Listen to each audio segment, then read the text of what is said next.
have to keep this show a certain level of crapness so that it doesn't get too popular and then it doesn't get too expensive, right? It's very simply. I mean, Yeah. But okay, right. So should we crack on? I've kicked off the recording. It's the standard drill. What I've got on the stream is some learning aids, I guess, which is basically so we've got the family tree, which I don't think they've updated since season 1. We've also got the actual Game of Thrones cast and characters, which also I don't think they've updated since season 1. It's 2 years, guys, 2 years. And then I've got the interactive map of Game of Thrones, which I don't think's been updated since like season 7 of Game of Thrones, right? So, do you remember when they had the interactive maps? They released House of Dragon season 1. It took them they did like a 4-day turnover. That was great, yeah. Now we'll be lucky for a 4-year tour. The people got laid off. Yeah. No, I mean a 4-day turnover is in when they updated all of the information. Yeah. Remember, the people working on that, HBO said, "Okay, they don't need you," which sucks. Yeah. I also have Fire and Blood here for reference. Awesome. Yes, because you're the one reader. Well, I'm trying not to spoil myself too much. Yeah, listener, but I did put the book in for order. I'm quite familiar with the was it History and Lore of the Seven Kingdoms, I think it's called, that series. So should we kick off with like the big discussion topic of blood and cheese, because that's kind of what this episode really sort of like builds up to. Yeah. I have a spicy hot take on this one. Okay. I actually think they did a solid job. I think it. Oh yeah, super spicy. Would never agree with that 100%. That terrible opinion. So there's a lot of people obviously going. Actually, you'd be surprised. There's a lot of people who hated it. Really? Yeah, a lot of people. A lot of people. Yeah. And it's people who want. I liked it too. Yeah, I think a lot of it is people who want it lifted from the book. But there's a few things about that I don't think would work. Right, they don't get lost in the translation of the media. The first is like. It would, I think it would just kind of be too traumatic for too many people. Like with a book, you can sort of disengage, you've got a bit more control over it. But I think it just in its sheer sort of like, it's clearly one of those moments where it's designed to just be like, it's like the second Human Centipede movie. It's just designed to be like super shocking and nothing else. And I think that when they add the flesh on the bones of the story for House of the Dragon, it sort of makes less sense because it doesn't flow. Yes, Daemon is like a bit of a nutter. Yes, he's going to do drastic actions, but this is more of a fumbling. This is more of a mistake, and it's also kind of like it would seem a little bit counterintuitive to me to conjure that kind of maliciousness up out of nowhere. It's also kind of the case where I just I don't know. Do any of you guys want to carry on? Because I'm kind of sort of like still processing, but like my general vibe is that like I kind of think that it was like shocking enough.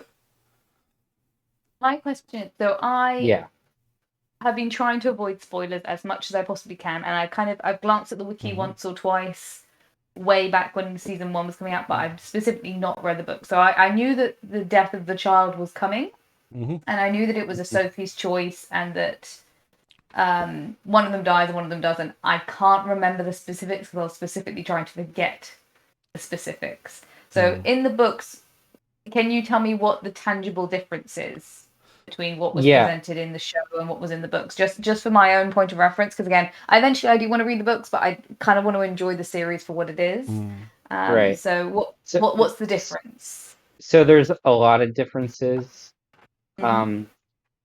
So I have it right in front of me, but just from memory, so Alicent is there like tied up watching everything happen. And there's also a third child involved, a younger son to the twins, and the choice that they make, the queen make, is between her older son and your younger son, who to kill. And so she tells them to kill the younger child, and they end up killing the older son instead, Jaehaerys. And then they sort of mock to the younger son. They like prod him and say, "Your mom wanted you dead," and all this stuff to try to fuck with him. Okay, yeah, because I remember it being a Sophie's choice, and then like it's a choice between siblings, and however you're going to survive the trauma of having to choose between your children. So I kind of remembered that. I forgot that there was a third child. So that's where the gap is. Yeah, judging from, so I've got the family tree up here, and it does look like they've taken the child out of the one. That's if we are to believe what's currently on the screen there. Like, it might be the case that they've decided to. I don't expect them to be adding extra Targaryens. Yeah, extra Targaryen. So there is apparently there is a fourth child of Alicent that is coming this season that hasn't been seen yet. No, but he is. But other than that, I don't think there's going to be surprises. However, in terms of like thematics, having two children who look the same but have different genders is so much more thematically resonant than three children. Like in terms of like, you've got the twin drama that's happening between the two Kingsguard. You have Jaime and Cersei, who said that they were basically the same. Everyone confused them until they were a certain age. You had Aegon confusing Jaehaerys for Jaehaera in his intro scene during this. And the tangible difference, the only tangible difference, is their gender, is much more thematically resonant in how this series has been presented thus far than if it was a choice between two sons. Yeah. The choice between, like, you search for a cock and that's what makes a child's life worth living. Yeah. Is 100% more thematically resonant with what the show has thus far presented us than it would if it was the choice between two sons. Yeah, like it definitely, like, it folds into the plot a lot more. And also, one of the things I do notice, right? So one of the also key differences is that when Daemon went to get to recruit Blood and Cheese, he was explicitly trying to get Aemond Targaryen, One Eye, killed. And it just seems, which doesn't happen in the books, as I understand it. So this is it doesn't get that specific. It's son for a son kind of thing, right? But of course, the books are written with secondhand knowledge, and we don't really know whether or not the show has an unreliable narrator. Because it definitely looks like the perspective of the show is trying to get us to side with Team Black, but also I've noticed in this very first episode that they're certainly trying to humanize Team Green a little bit too. But I think that the idea of softening it down a little bit and softening it down a little bit and to also try and make it so that it wasn't like they were after the young kids, they were actually really after Aemond, and it was just grief and anger that fucked up the plan. So I think it makes Rhaenyra, the changes make Rhaenyra look a bit more like sympathetic, or we're more sympathetic to Rhaenyra. And at the same time, though, of course, have you noticed how, like, Aegon too, you feel sympathetic for Aegon. Yeah, like in this episode, he's like, oh, he's kind of like the bro, like he's like not like he's like done fucked up stuff, but like, he's not a psycho like Joffrey or anything. He wants to be a good king. I enjoyed the fact that, like, he's literally got the shadow of his father hanging over him. So in the king's like the king's court scene where I had the small folk coming up and for petitioning the king, it literally had the statue of Viserys looking over him. And he was clearly trying to emulate his father, who was, renowned for being soft-hearted and doting. And then, like, he's like the interesting thing with him is obviously until his coronation he was basically unloved as far as we can tell, or at least is how it's presented.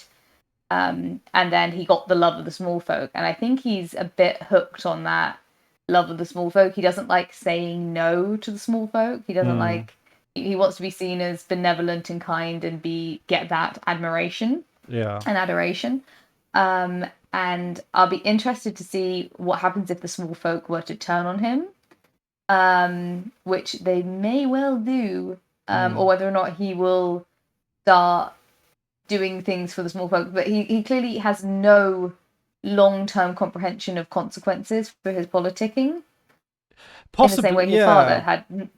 Yeah, like he's like, yeah, sure, I'll give you sheep back, and he's got the heavy thing of being like, not a good idea because the rest are going to ask, and you need to fight a war. Like that's not rocket science. It's not genius. Possibly, I'm a little torn on some of them, because it's like, I mean, I think the idea is that, like, Otto Hightower, they mention it in the show, he's Hand of Three Kings. He's should we say, a safe pair of hands for the realm, right? But like, what is interesting is that, like, I mean, I like the dabbling with generosity and the magnanimousness, but have you noticed how, and I think this is on purpose because it seems like an acting thing, that Aegon is sort of channeling a little bit of Viserys from Game of Thrones? Do you see the inclinations in his voice, the accent? Like, he's kind of like the voices are like are very similar in a very like deliberate way, it seems. I hadn't noticed that, but I'll pay more attention. There's something like there's a forced sincerity which is similar to Viserys. A pointedness, I think. It's hard to kind of describe it, but it's like he's putting on a show, but he's also not very good at putting on a show. Does that make any sense? Yeah. I think it's an actor choice, and it's a really good actor choice. I think it's one of those, like, you don't know where you stand. Honestly, I think all the acting in this is top tier, and always. 100%. And that goes particularly, actually. I mean, Helena, I thought was, there's been a lot of discussion about her sort of reaction to Blood and Cheese. I think the shock was the call. Like, it felt very real to me, because it also felt like she had this like glaze in her eyes that it was like a vision was coming true. And it also she had the shock and the delayed response, and it all, I think, like, in terms of like how they measured the gravitas of that moment, I think they did really well. But I think the real talent is actually Aemond Targaryen, because at the end of the last season, right, I thought the jewel in the eye thing was so cheesy, right, so silly, and I'm kind of was really expecting them to build him up into a really like dorky character, who takes maybe themselves a little bit too seriously, fancies themselves as a little bit of an anime type character. But actually, Aemond ended up being relatively, like, again, likable. So far. And I mean, like, amicable and sort of like easy to watch on the screen, rather than being some kind of try hard guy. I mean, when he walked into the small council with a little bit of a stick up his arse, that was kind of like, interest, like, I thought that made a point. But well, what I enjoyed about that specifically is, again, I need to kind of rewatch season 1, but when Aegon came in, he said something like what news or something, which I'm pretty sure is the line that Viserys used when he entered the small council for the first small council scene in season 1, and then later on Daemon joined the party being a bit of a snarky so-and-so, and being like, the master swordsman brother. And I like that they're obviously the comparison between Aemond and Daemon are tangible and consistent and almost persistently annoying. There is the uncle to the nephew comparison is a obvious one, but I am enjoying that they are getting some more Aegon Viserys comparisons as the season go, and the fact that you've got these two siblings, one who's the king and one who's the kind of rogue fightery one, with the cool dragon. I like that they're pulling those strings, because it's quite an easy string to pull, but it's a satisfying one to see as it unravels. Definitely. Yeah. What else did we have this episode? Oh, I got a great one. The music. The music. Oh yeah. So that's always great. Always great. Always great. Is it still Romain Djawadi? Yeah. I assume so. It's got its kind of vibe to it, and it's the one that really kind of hit me. I know a lot of people think the North when they saw the North stuff, and that was kind of cool. But to me, it was the first. It being in the other council meeting when the music led into the thing. It felt very like, I don't know, seasons sort of 6 and 7 of Game of Thrones, where I thought the music on that era of Game of Thrones was really good too. And that one just hit. But also they folded in the Northern theme into this show, and there are some book inconsistencies, of course, when it came, because they met at the Wall, but obviously it looks like the showrunners wanted to just show the Wall and to sort of demonstrate maybe the slight changes in superstition that the Northerners had, because of course Ned Stark famously didn't believe in the White Walkers or any of that superstitious stuff. But obviously Cregan Stark, Cregan. Cregan. Mr. Stark, Lord Stark, Mr. Doctor. Yeah, So because he talked about, in this very place, my ancestors bent the knee under the threat of dragons for the sake of peace, and I would have really liked it if they sort of fleshed out that conversation, because that was an interesting bit of history. It shows that the Northerners consider like as much as the Northerners harp on about duty, when the when the shit hits the fan, like they actually they're pragmatic, and they do want to save lives, they don't want to just throw lives at a war. So it's that was great. I know, and also as well with going over to so we've got Jakaris. He was the one that went north, I believe. Am I correct in that one? Jakaris? Yeah. Jace. Jace. Sorry. Larys is dead. They gave him a bit of a makeover, and that's good. He looks a little less, I don't know, dorky. He's kind of got. He looks a lot older. Yeah, he looks like he's aged 2 years in 2 weeks, a week, however long it's been, in terms of the internal timeline of the story. I tried to work this out, and I think it's been about a week. So I think I read somewhere that it's 2 weeks. Larys' death.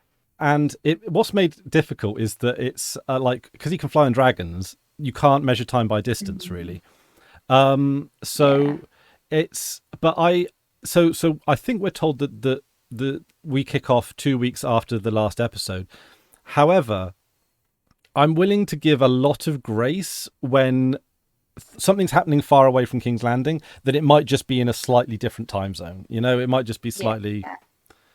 But then again, be watching in chronological. Then Jacaerys comes back, and there's still mourning happening. So I don't think he could really have been gone up there for that long. I think there's a specific line about the Queen's been skirking her duty, looking for the corpse of Lucerys for 2 days. So presuming it took her about a day or half a day to go by dragon back to search for the body. Let's say she didn't find anything for 4 days, and then she returned. We also have to take into account that the whole of the green side of Viserys' death happened a couple of days before the black side of things happened with that reveal. And then obviously the boys separated. So I think it's been roughly a week. So the fact that Jace has looked like he aged 2 years is a sign of either it's really cold in the north, or the actor's aged 2 years. Yeah. But he looks more. He's been to the north. He's had an experience. And I'm okay to concede aging actors. It's kind of the nature of the game. Honestly, I think as I get a bit, I don't care about slight inconsistencies. I'm always happy to I'm fine with it. I'm always happy to chalk it down to an unreliable narrator. Like it's the gist of it that's kind of important for me, I guess. Yeah. Yeah. I did enjoy a couple of like minor points of lore in the North. So the drawing stones to go to the Night's Watch is something that we haven't seen or heard of before. I quite like that as like a, you know, a randomized duty. I'm sure there's ways of it being rigged, but I trust the Starks to be relatively, you know, above board with who draws the black stone. And I also liked the idea that something that has definitely didn't happen in the time of Game of Thrones is there's enough men in the North that people who are considered too old to be good at the Watch can be sent south. Because that's something that obviously the Watch during the time of Game of Thrones never had enough manpower to even dream of sending anyone south.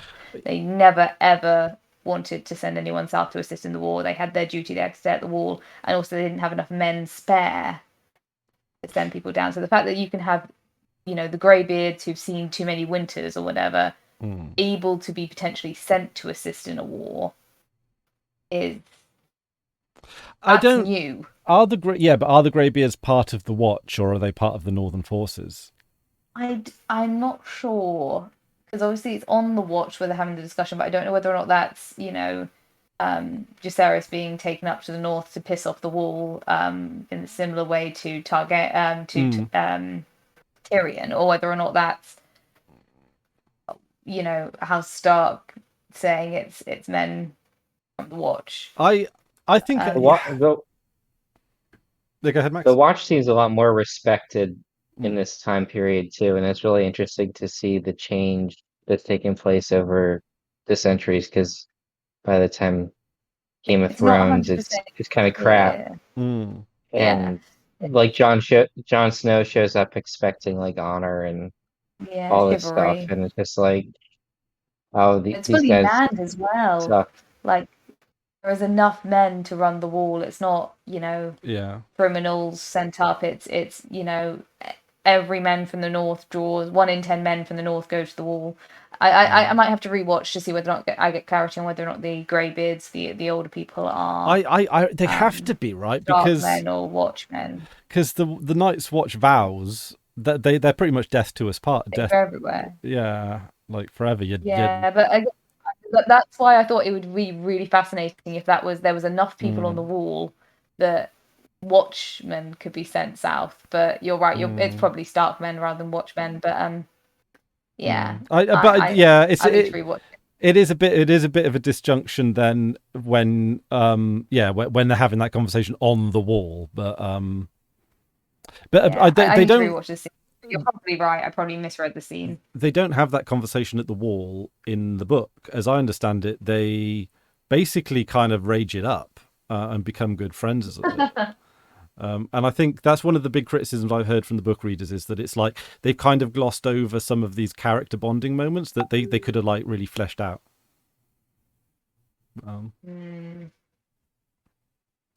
Do we want to talk about Larys? Well, he only had a scene and a half of that. Oh, it's a very interesting scene, isn't it? I mean, he's jealous as fudge. And he's gonna be stirring shit now because he wants to stir shit. Yeah. Is he jealous? He jealous? I was working this one out. I'm trying to work out. So the thing that's interesting for me is Alicent has clearly had a full sexual awakening this episode. We haven't seen her have any interest whatsoever in anything to do with sexuality. I think this is because they just needed something for her to do. I kind of feel like she was a little bit... And it's like, this is Game of Thrones. We probably put some sex in it somewhere, shouldn't we? Well, no, because I find it really, really interesting. Because I said when we watched season 1 that there's the conversation she has with... what's she called? Cool Auntie. Rhaenys. So she has a conversation with Rhaenys, and I translated that sequence as being Rhaenyra. pitying Rhaenys, yeah. Rhaenys pitying Alicent for never having had an orgasm. Like the concept that she's never ever the imagination to see herself being on top and actually being able to have any form of sexual liberation at all.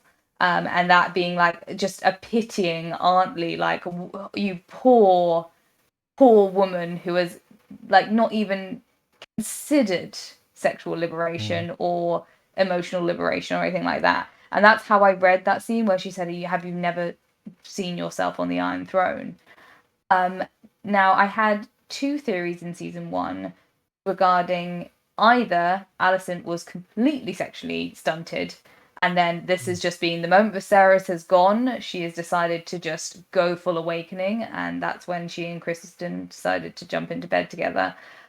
Or the other question I had from season 1 was at the point where Vhagar was claimed, no one could track down what Kristen was doing. No one knows where the head of the Kingsguard was, or the Kingsguard was, at the point where the princes were off claiming dragons and losing eyes. And I had a theory at that point that maybe Alicent and Kristen were doing something on the side. So I don't know whether or not they're ever going to clarify whether or not this relationship has been going on for a decade. Or whether or not this is the emotional relationship has been going on for a decade, but Alicent waited until Viserys was dead, and then it straight to Horntown. But I'm proud of Alicent. I know she's like being presented as the villain, but as a woman, I'm like, yeah, girl, get on top. This is interesting. Yeah, I'm proud of her. It's you don't see cunnilingus on screen very much, do you? It's interesting. In the last scene, she's like actually going for it. Like I hope the one thing I'm kind of, it would be tragic and maybe a poignant plot point is if it is that it's only since Viserys' death that she and Kristen have finally given into the physical side of this emotional connection.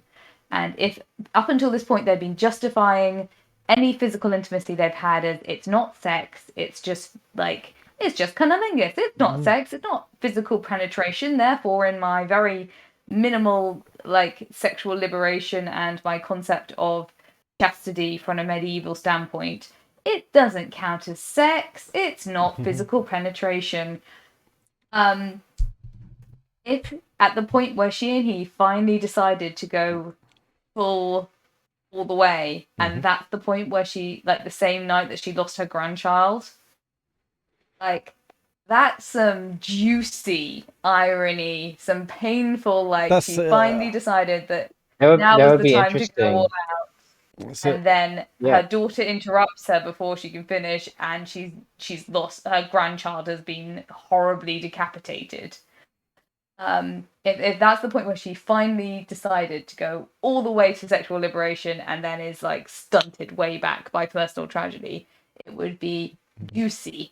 If it's not that's still, it's still really entertaining that obviously her daughter ran in traumatized and grieving to see her mum getting it on. But yeah, I mean, I want it. There's a couple of points that I want clarity on, but either way, it's juicy storytelling. I think this is interesting from a Kristen Cole kind of point of view, because I don't know how much Kristen Cole's into it. I think that he's he's into it. I think he's into it. I think he's been into it for a while. At least emotionally. Like, why he's been so loyal for so long. I think the loyalty. I guess he doesn't really have. I think the loyalty is the reason why he's doing it. Much of a choice. Yeah, he doesn't have a choice. Yeah. Well, I think the other thing with him is I think both he and Alicent, their kinks are oh no, we're too pure for this, but we're gonna do it anyway.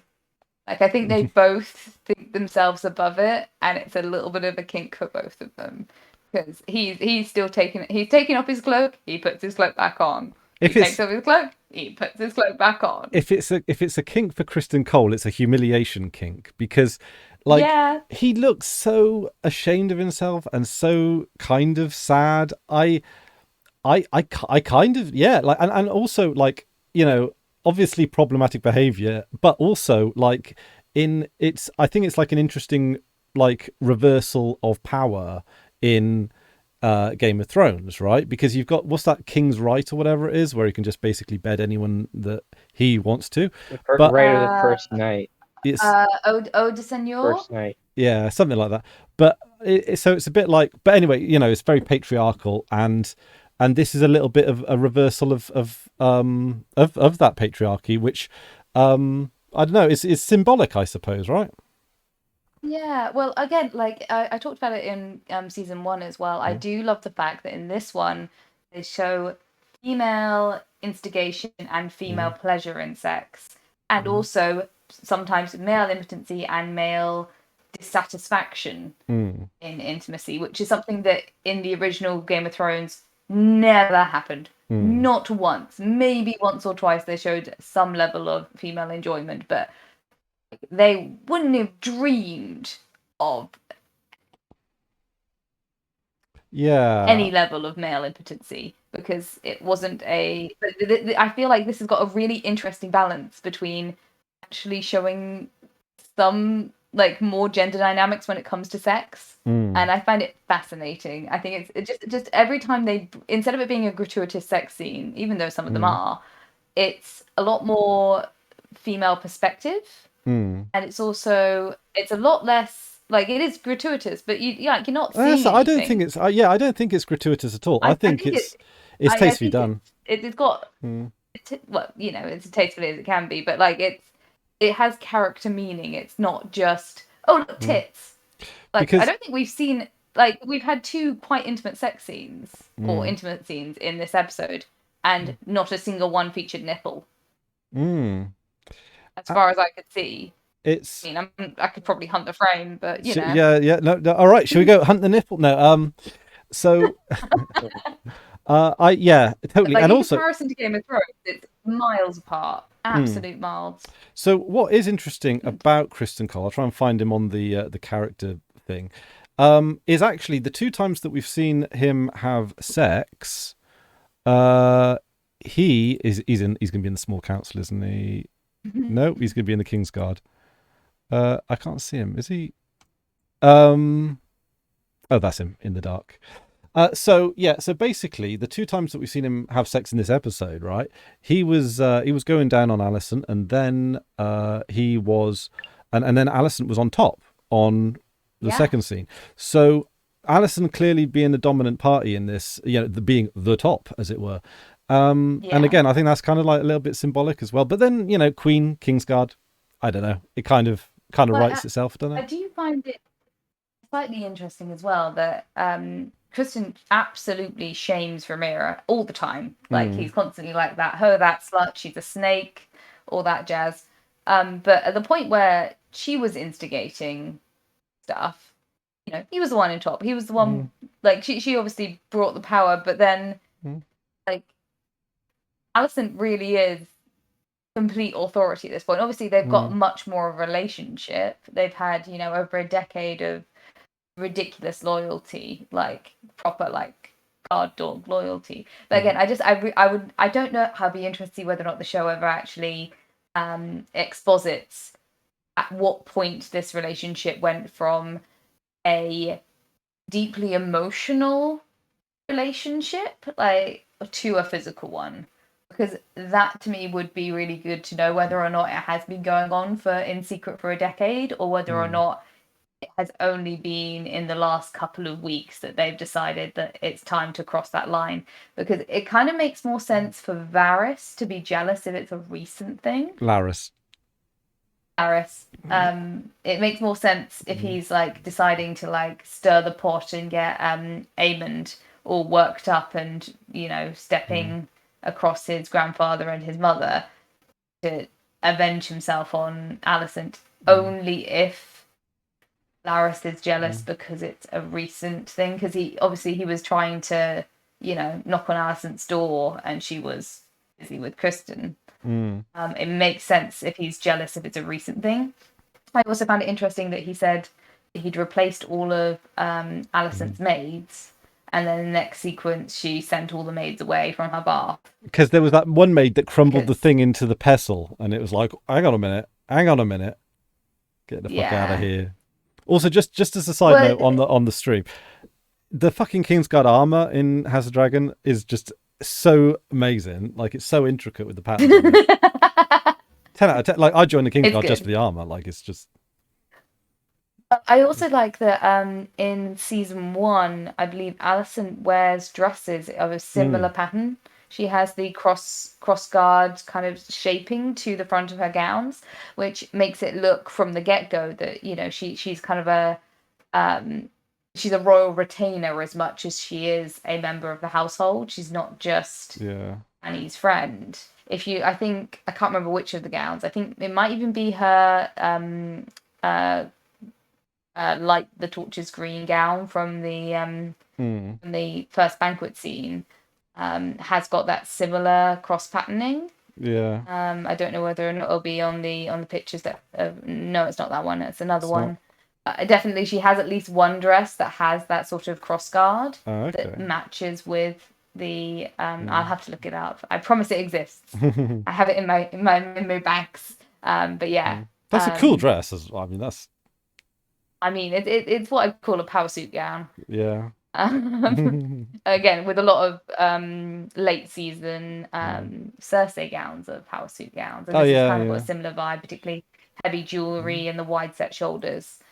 There's a YouTube video from a woman who I think does a history channel predominantly, but she did a breakdown of all of the outfits in Game of Thrones and how much sense they made. So, like, you know, why the Northerners had this kind of outfit, why the Southerners had this kind of... I sent you that. It was the one you said, yeah, and then the King's Landing, and you had the mix of them. Also, speaking of drip, I found that scene with Corlys Velaryon very interesting, and I absolutely love the blue tunics of all the Velaryon people, but also Corlys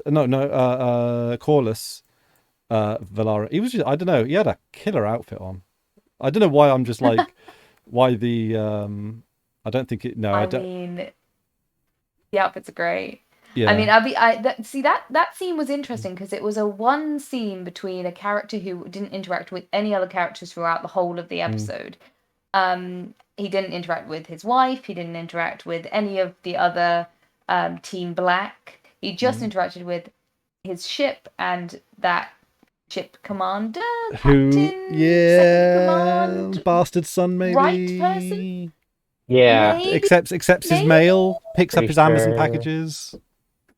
I like it was such a kind of, it was a non sequitur of a scene in terms of that character. It was someone, like a guy who rescued him from being drowned. That's interesting to know, and who is working on the ship, and also, you know, who said, like, I enjoyed the fact that he was like, I'm sorry for the loss of your heir, acknowledging that probably Lucerys was a bastard. It's well known, but like otherwise it was like, it felt very disconnected, and so I'm hoping it's set up for something later. I'm totally will become more important. I know, like, I'm assuming.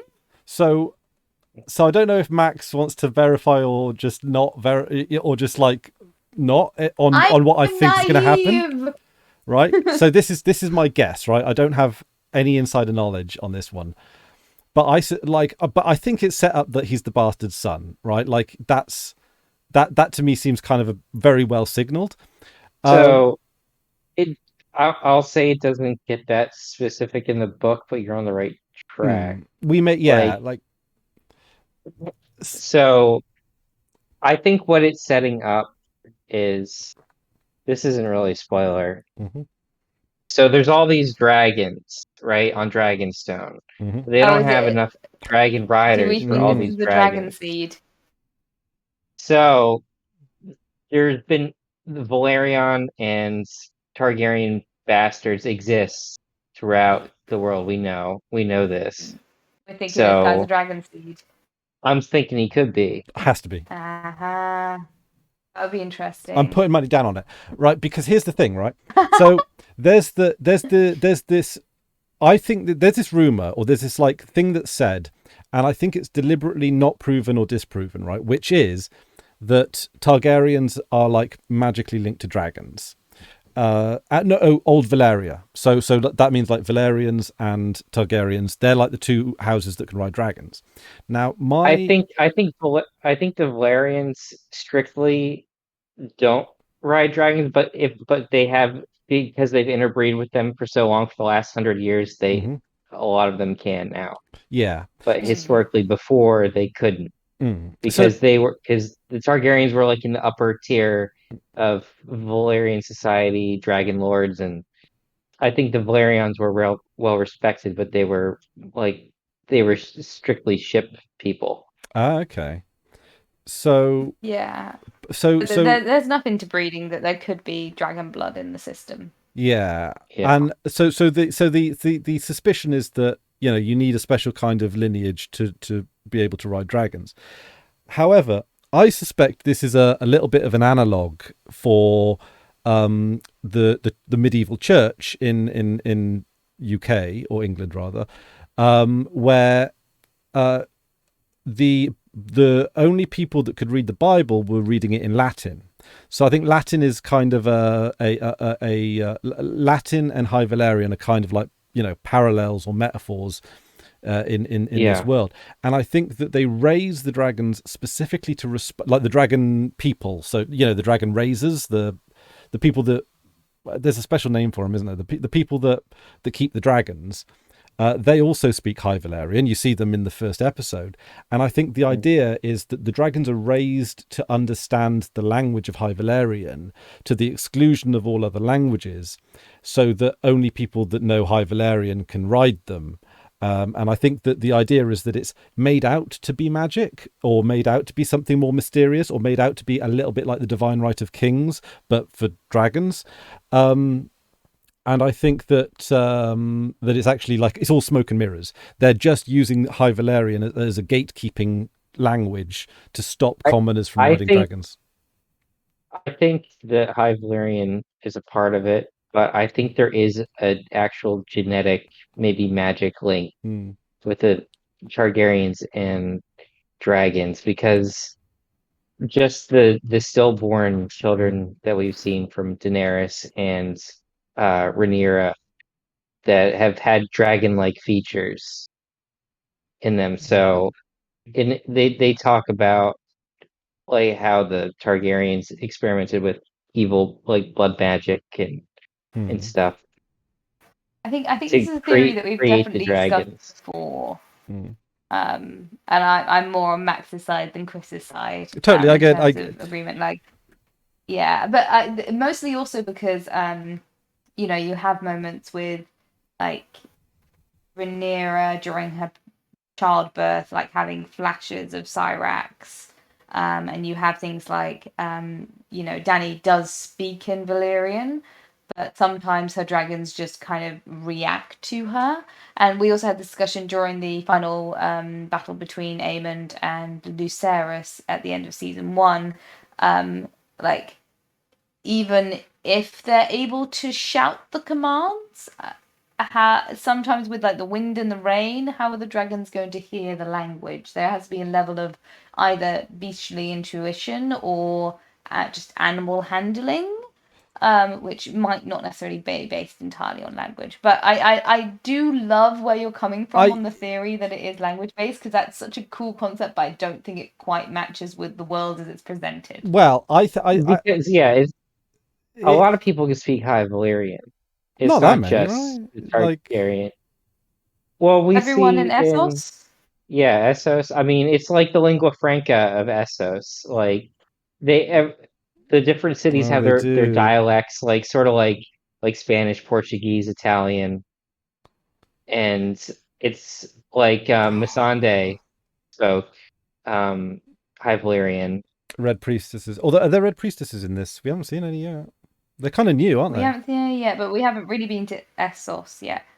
Or Yeah, I don't know when the founding of mm, Azor Ahai really comes into in the pantheon of, because obviously the seven-sided star is well in play, but this is also a time when the old gods are still pretty in practice. mm. Um, I'm just I thinking. don't know where the Lord of Light stands within that. I'm kind of thinking. Definitely new to Westeros in the Game of Thrones. So if it is in practice, it's Essos and maybe even as far as a Shy only. I think the fact that actually, if basically everyone in Essos speaks High Valyrian, then I think that kind of knocks my theory into touch, really, doesn't it? I mean, it's a really cool theory, but I just don't think it works necessarily with this world as it's presented. I mean, potentially by the time we get to Dany's era, then that might have changed slightly. But again, it's like I love the theory; it makes my brain tingle. But I just don't know whether or not it works. Actually, is what we've been presented to. I think I don't know. I feel like I could put together quite a laboured defence of it, but I think a lot of it is vibes. And then like it's like I think if my theory has any weight to it, it's not necessarily strictly about language, but I would say it's more like deliberately ambiguous or mythical or legendary rather than just an outright, and it could be that how in Fallout radiation works slightly differently to the real world. Well, I say slightly differently, an entirely different sort of set of biology and physics. And I think maybe inbreeding might be similar in Game of Thrones, where it's like, because like I mean I don't know much about inbreeding, but like I like in the world, like I don't know, could it in the world of Game of Thrones, could it cause the inbreeding of the Targaryens? Could that cause the dragony features to come through? Well, I'd be interested because I think I talked about this again with season 1. Is in the books, there's a lot about the problems with childbirth in the Targaryen bloodline, including like lizard babies being born and miscarriages where they're born with leathery wings or claws or anything like that. And then I jokingly said, "Oh, they don't have normal birth defects. They, like you toss a coin and one of them's crazy." But otherwise, like they either come out fine, crazy, or leathery winged baby lizard creatures. But then Jaehaerys and Jaehaera, their sigil in the old opening credits, and the reason for that is 6 fingers. They do actually have 6 fingers, 6 toes. I forgot about that. In the books, which is actually part of the opening credits. Their sigil for when they were born is 6 fingers, 6 toes, which was one of those things where I'm like, oh, they can actually have just normal incest birth defects. But there's a lot. I wouldn't put it past it to be part of the issues. And I do enjoy the fact that was a kind of an extra layer to the birthing problems and the finding heirs in the House of Dragon season 1 being potentially because of all of the incest causing additional risks during births, and the fact that in a way we had the 3 strong boys are born perfectly fine and those are easy births, and then we have the horrible miscarriage / premature birth of the incest baby. Like maybe that is part of it, the fact that if they actually kind of sought further out the pool, maybe they'd be more successful producing healthy heirs and having more successful births. Or it could just be medieval and also births wreck people. So it's a layer if you want it. If you don't want the layer on the cake, you can just enjoy the cake as one tier.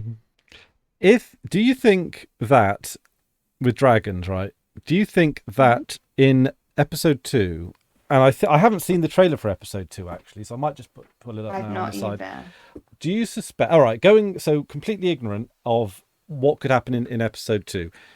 Do you suspect we will be seeing the Valyrian blockade around King's Landing broken?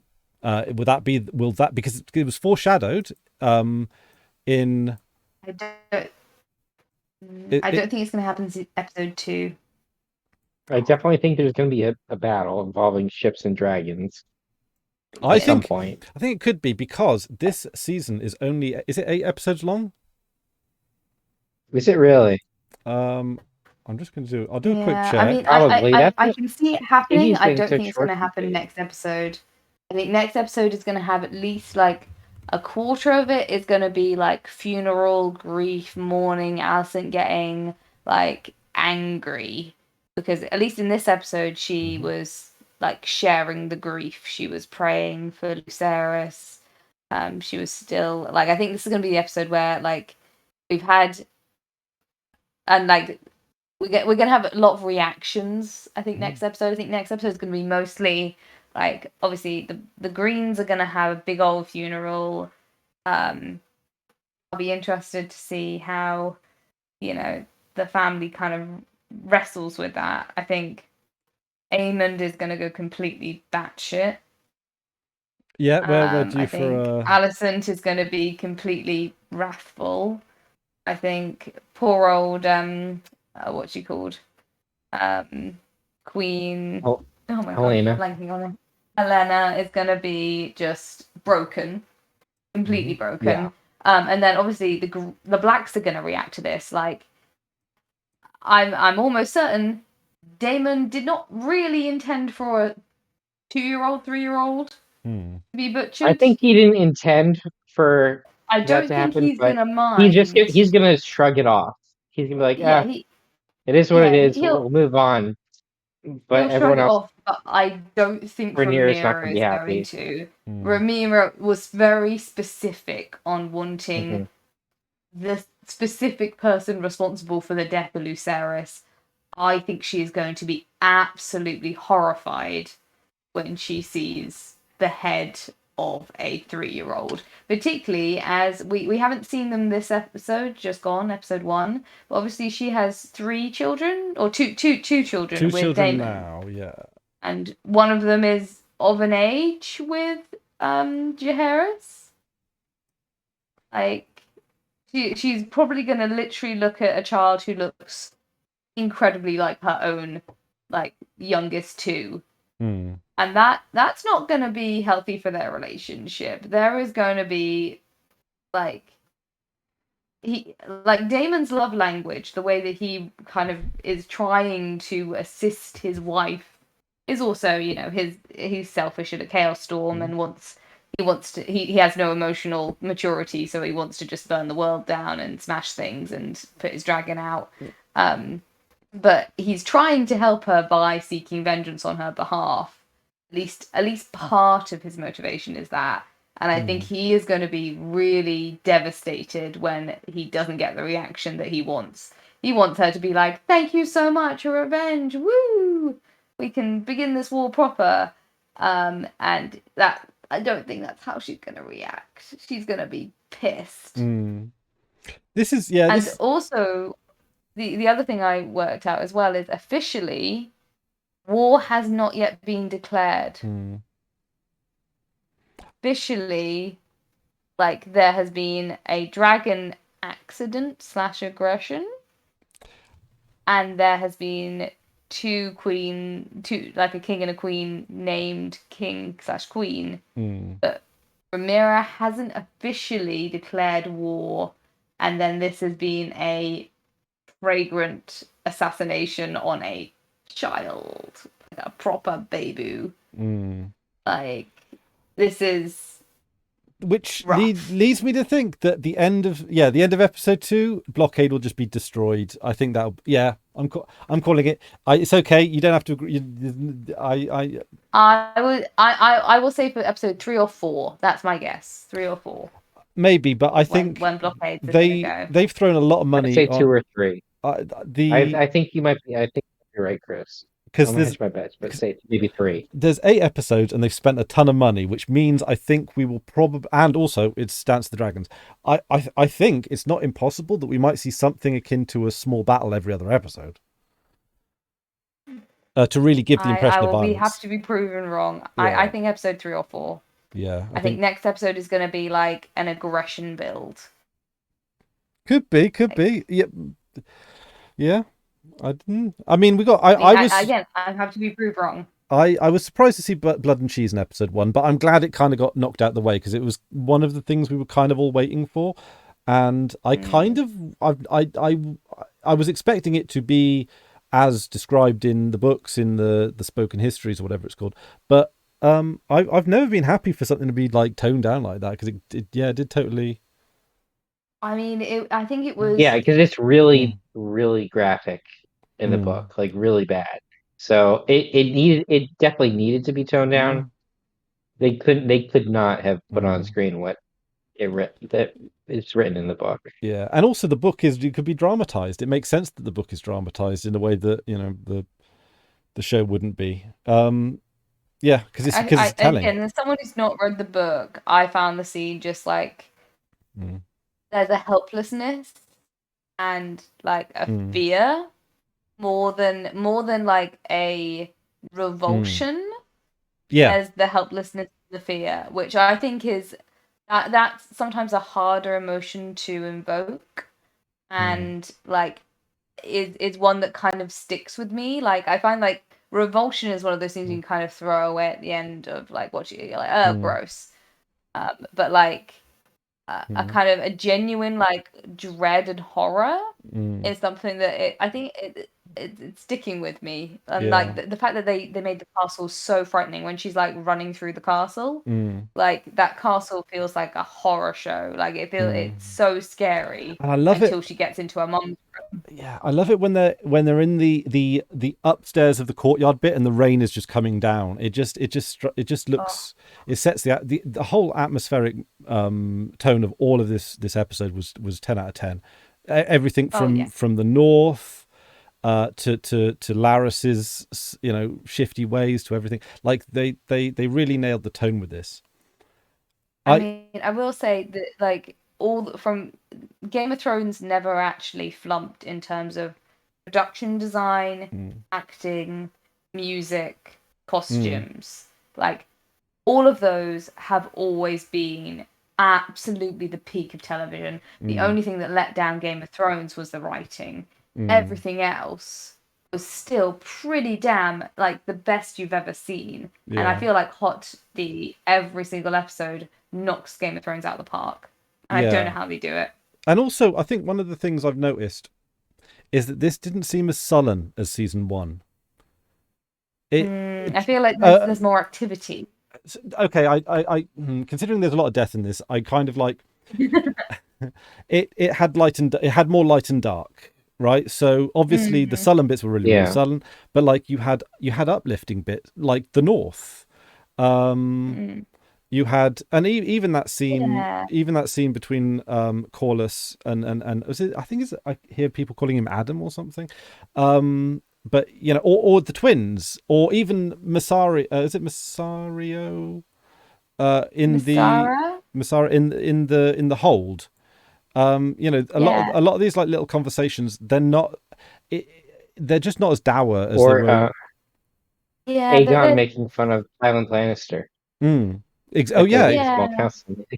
Yeah, or the magnanimous bit where he's walking in and you go, it's Aegon the magnanimous. What the fuck? Like, or the dragon cock stuff. Humor and like, Alicent getting some joy. Like Alicent had no joy at all. The whole of season 1, she didn't get a single moment of joy apart after like the first episode. Yeah. After that, she's just miserable. And like, I also enjoyed the fact that the first thing you see of her is her hands, which has always been like a visual theme for Alicent. Yeah, because I was just like, I was like, it's a shot of her hands. Oh, that's Alicent. Oh, that's Alicent having an orgasm. Okay. At first, you think, like, because when I saw that, I thought someone's giving birth.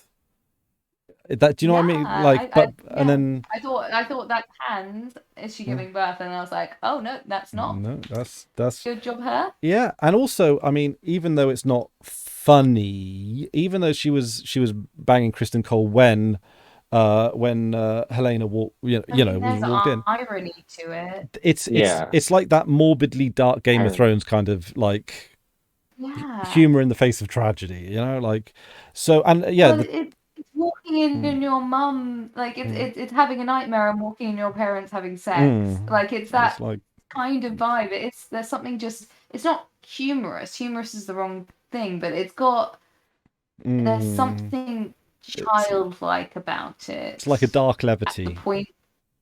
Yeah, and I think that's kind of what House of the Dragon needed, because the first season was so dour That was that having like those little moments, even though I think the darkness is darker in season 2, but there's just that little there's more of a ebb and flow, which I really appreciate, because I think that's one of the things you said in season 1 that you found to be a disappointment, was the fact that there was no levity in comparison to like Game of Thrones season 6 through 8, where it was like, we're gonna have some humor. It's about a cock. It doesn't have to be advanced humor. It just has to be light, you know?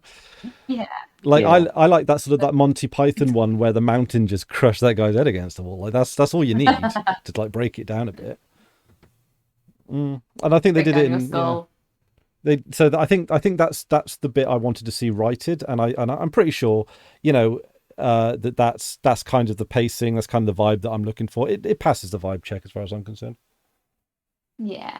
I really enjoyed, like, again, it's sad how happy I am that Alicent has had an awakening, but like I would also be really equally as happy as if the point where she finally decides to be liberated and find some joy is also the point where she loses her grandchild, and that will immediately send her hurtling back into religious repression and guilt, Catholic guilt. I don't know, yeah. If that's what happens, I will be perfectly happy with that equally. If like, I don't mind either way. Both ways, it's just tasty. Okay, drama. Here's a thought, right? It's not a complete thought. So, like, how familiar? I don't think Max might be, but Jenny, are you at all familiar with the Last of the Summer Wine? It used to be on Sunday evenings. I am culturally aware, although I don't think I've ever watched an episode. It's like the three old men going down a hill in a bathtub kind of comedy. Yeah. And you know, there's that.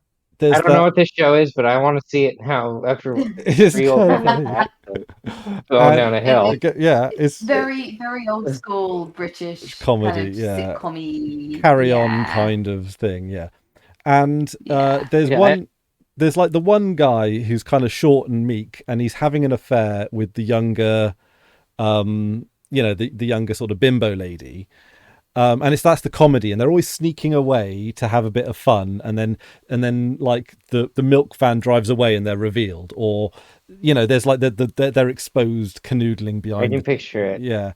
And it's a bit like, you know, if not like that, but like if I see where you're kind of going to with if the sexual relationship between Alicent and Kristen was a little bit of the comic relief or something, then that would kind of work, right? Like I'm not opposed, you know, I'm not opposed to using that as a levity device, you know.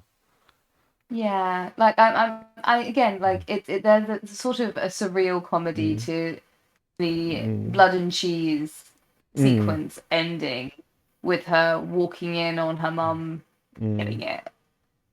And like obviously it's horrifying, but there is like it's just it's a I can't think of any other show that could carry that tone. And I'm really satisfied so far in how, like, season 1, excellent. Season 2, episode 1, it's hitting the bar for me. It's great. Honestly, I suspect, I mean, it's too much to pin onto just an opener, right? But we always got to bear in mind that the opener is usually one of the weaker episodes of the season. I think this one got 8.5 out of 10 on IMDb, which I think is a pretty solid score. 8.5? I'm disappointed. You're disappointed with 8.5? Well, it's 8.7. You know, episode 1 is episode 1, season 1 is 8.7. Okay. So 8.5. So I'm thinking that's kind of par for the course for an opener. I'd say that's pretty good. I would say, pretty accurate. Round that up to a 9. You know. Yeah, I'd round it up to a 9. I think an 8. I would say an 8.5 is fair. Well, to be honest, I won't want to score it too much higher, because then we don't know where we're going with later in the series. And I think it can improve. In the same way, like the Black Queen was just such a phenomenal episode to end the last season on, in terms of just acting and tone. So yeah, I'll be like I'm a happy duck. I'm enjoying season 2 so far. One episode in. There was one thing, and I don't know if this was a joke or not, right? So going back to the scene where it's Corlys Velaryon and they're rebuilding his ship, which I think is like an allegory for like Corlys himself, right? They're rebuilding this crusty old ship so that it's going to have one last big hurrah, and then it'll probably get burnt up by a dragon or something. And when I'm going to call him Adam, this is bastard son guy, because I think I've heard. I think it's Alan. Alan. All right, we'll call it Alan. I think it's Alan. Alan. Sorry, maybe I'm wrong. Maybe I'm wrong too. But that's what I thought I thought. We'll call him We Alan. watched Jurassic Park 3 over the weekend. Alan. Sorry. So obviously, like with Corlys's sons, they're white, and then it was Vaemond, his brother, that basically he was like the only one that called it out, right? It's like, look, they're white. Yeah. Obviously not his son. And it's like, yeah, but it's the history, it's the lineage, that the official, thing that matters, right? And then so you got Alan, who is the bastard son. And it's like, so when Lucerys died, right, it's like he sort of becomes that one step closer to being the heir, right? Because presumably when you run out of all the official heirs, then you start tapping into the bastards, right? So, and I noticed he said something like, he was like, yeah, it was a very black day, and it's like, we're getting I'm getting closer. We're knocking off the bastard. We're knocking off the illegitimates. I'll get there. Yeah. I think it was like the blackest of crimes. The blackest of days, the blackest of crimes. I'm thinking, it was something like that. Yeah. I don't know. I also caught that, and I wasn't sure whether or not that was deliberate or not. I did definitely catch that he specifically said your heir, not your grandson. Yeah. Which I found that to be, at the least, a very specific. A specific kind of. That's in the same way that Ned Stark wrote that the heir to the throne, not my true heir until my true heir comes of age, instead of being my son Joffrey. I feel like your heir is a very careful bit of wording to get around the question of legitimacy, and it just being a known fact that Rhaenyra's children are not Valyrians. They're not true Valyrians, and it is known. Yeah.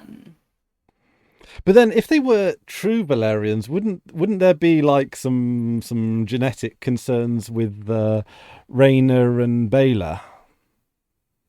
I mean, if we're talking Targaryen genetic concerns, let's not even go past. Don't stop past go. Like, you can see the family tree. How much is interconnected at this point? Well, they've color coded it quite nicely.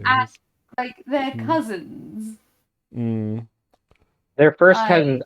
They're more than first cousins genetically. They're somewhere between siblings and first cousins. Yeah. And obviously we've got siblings further up the chain and further down. If we're talking genetic concerns, it's past the point of no return. In fact, to be honest, given that they're not true Valyrians, they actually probably have the best genetic matches of the as in the best genetic deviances of all the rest. So yeah, again, if they were Laena's true children, Laenor's true children, then yes, that would be more of a concern than it is. But it wouldn't be as much of a family tree concern as the fact that currently Rhaenyra's youngest two are her uncle's children. We have uncles and sisters and brothers and cousins marrying each other. It's all a hot mess. Her uncle's children, and she only has 2 grandparents. Yeah. Who's the? Yeah. So right from the beginning of the very first episode, we've got Jaehaerys 1, and it's so much of that just comes down from 1. It really just Yeah, Jaehaerys and Alicent, they were siblings, I think full siblings, and they had like 8 children or something like that, and almost I think all of his sons predeceased him, and most of his daughters. Yeah, and the daughters he did have left were like problematic kids. They were like one of them was like a known like madam, and one of them was like a bard or something. Like he had some fun daughters, but not really the going to be queen types. Okay. I think one of them runs off to become a ship captain or something. Like just basically he had no good heirs, and of the heirs he had, that's the reason for the original large council, and thus the incest pool continues. So one question I've been wondering about is, it seems to me like it's a foregone conclusion that Otto Hightower is out. And I've heard a few like Game of Thrones like knowledgeable people talk about, they did a breakdown on the trailer, and I think they managed to assess that Otto Hightower would be kicked out early. But it seems like with Larys Strong making his moves, that Aegon, God, it's so hard to do the names. Aegon 2 is going to choose someone else. Do you think he'll choose Larys, or do you think he'll choose one of his bros? I wouldn't put it past him not to choose Aemond. Yeah, yeah, he'll choose Aemond. Yeah.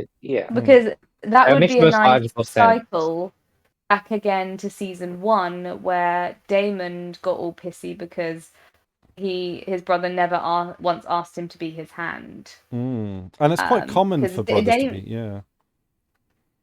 So the whole thing with Daemon, when you look at a character analysis of him from season 1, is he never got mad about being on the throne. He kind of coveted the throne because it was fun and spicy, but what he really wanted was his brother's love, and what he really wanted was his brother to respect him enough to make him his hand. And if actually Aemond and oh my gosh, so many names. Aemond and Aegon and Aemond could Aegon and Aemond, yeah. Aegon and Aemond could do what Viserys and Daemon couldn't, and be a king in a hand. That would be pretty nifty in terms of the cycle. Okay, so the wheel it turns. In the first council meeting of the season, Aemond, of course, came in, which could be considered a foreshadowing for his official entrance onto the small councillor's hand. However, now that you've said all of those things, you've kind of possibly inspired an idea. There might be a bait and switch at play here, right? So, and I think you might have just described the bait, but the switch is, could it be Daeron Targaryen? Could he be brought in? Oh, that'd be funny. The secret fourth brother, and he just comes out of nowhere. Or maybe we've been introduced to him already as a background. We've seen him in the background or something. We haven't ever seen him on screen. Another thing, that a secret character that's potentially going to come to the forefront, and I only looked this up because, again, me and my sister over the weekend, we watched King Arthur Legend of the Sword, which is a fantastic, stupid movie, and I love it to bits. But we were like, oh, I recognise that actor. Who is that actor? And we looked him up, and he's a fox, as in one of the famous fox acting families. Siblings. He's been in, a couple of British series. Was in like the Michael J. Fox foxes? No, as in the Amelia Fox family, like the one from Silent Witness. So, like, it's an acting family. You either know them or you don't. But he has been cast as, is it Gwaine Hightower? Alicent's brother, who we've only ever seen in his helmet, his very silly Hightower helmet. He got knocked off his horse by Daemon in season 1, right at the beginning, first episode, and we've never actually seen his face, and he has been cast. So I would be really interested to see when his character pops up and what he's going to do, because Alicent just lost her grandchild. Do you think she's going to call on her brother for help? And maybe if her father gets unseated as king, as as Hand of the King, maybe she'll try and bring in her brother to support her against her sons if her sons are going to be rebels. Yeah. I don't know. It'll be interesting to see. I looked up the actor just because I was trying to work out where I knew him from, and according to whichever Wikipedia article I was looking at, he's been cast as Mr. Invisible Hightower. Interesting. Well, he's here on the family tree. So he's here on the family tree. And it does seem that they've obviously shrunk the family tree down from the books for obvious storytelling purposes. But it does seem that almost everyone listed here appears in the show, except for Daeron Targaryen, Gwaine Hightower. Everyone else here I recognise, I see. So, as I said, Gwaine Hightower has appeared on screen, but we've never seen his face. Yeah. He got unseated by Daemon in season 1, episode 1, but we've never seen his face. So he's been off doing something, hopefully getting better at jousting and other such warly sports. But it'll be interesting to see him come back, because obviously it's been 2 decades since then. So maybe he's grown up to be cool and interesting, or maybe he's grown up to be a big old weeb.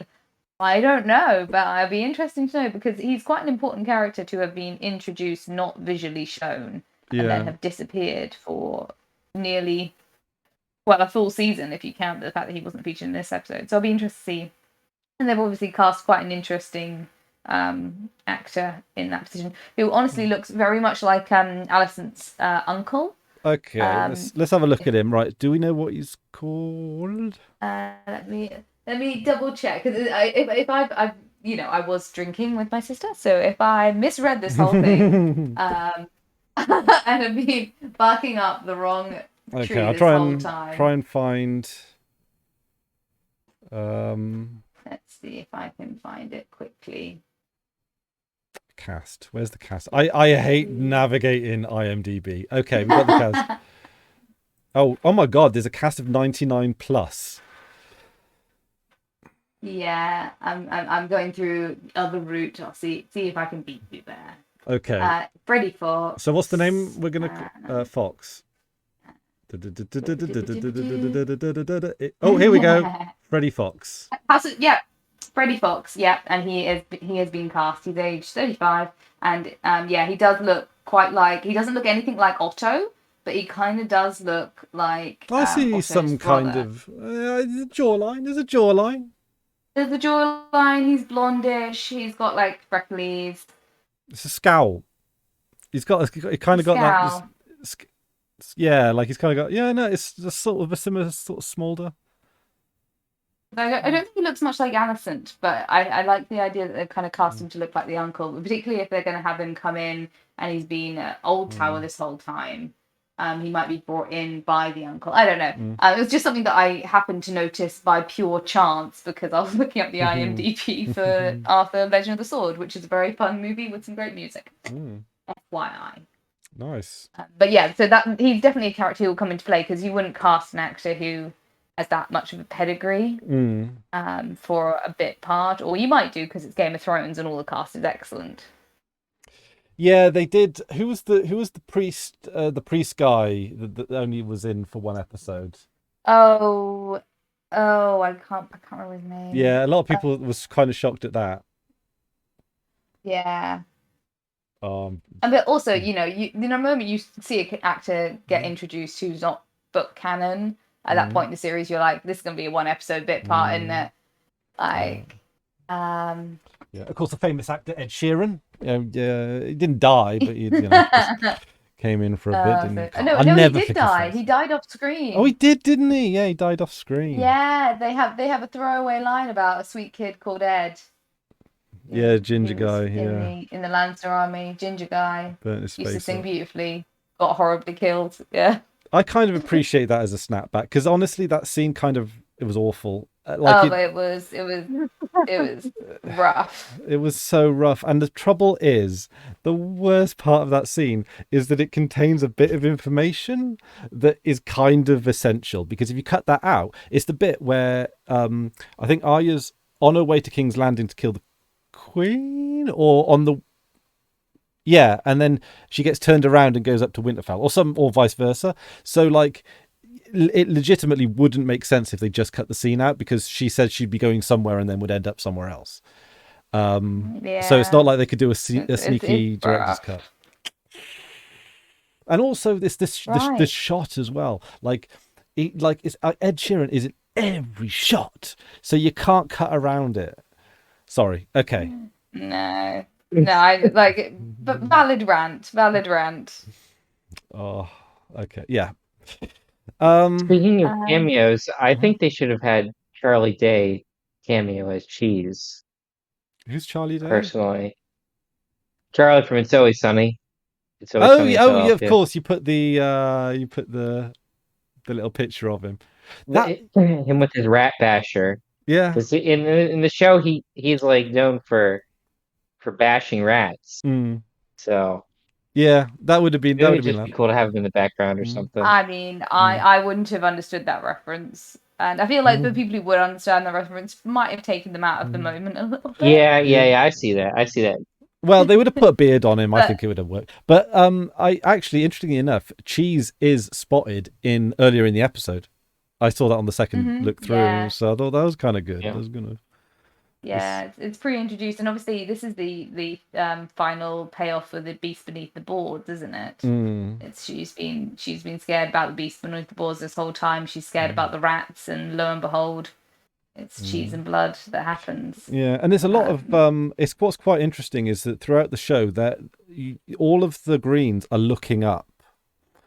And that's one of the other things I noticed. Scorpions. They're always looking up, and it's come from below. Scared of the dragons. They're so worried about.